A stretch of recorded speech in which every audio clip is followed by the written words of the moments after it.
Equal to distance by time. Okay, তাহলে এখন আমরা এখানে ডিস্টেন্সটা পেয়ে গেছি আর টাইমটা দেওয়া আছে, মানে ডিস্টেন্স হচ্ছে 920/46।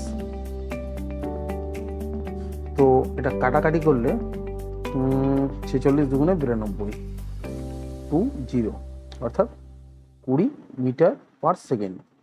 কিন্তু আমাদের অপশান দেওয়া আছে কি কিলোমিটার পার আওয়ারে।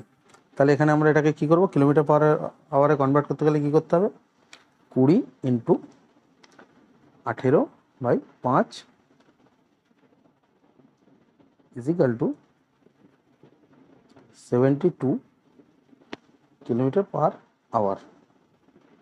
ঠিক আছে, তার মানে এখানে অপশান ডি।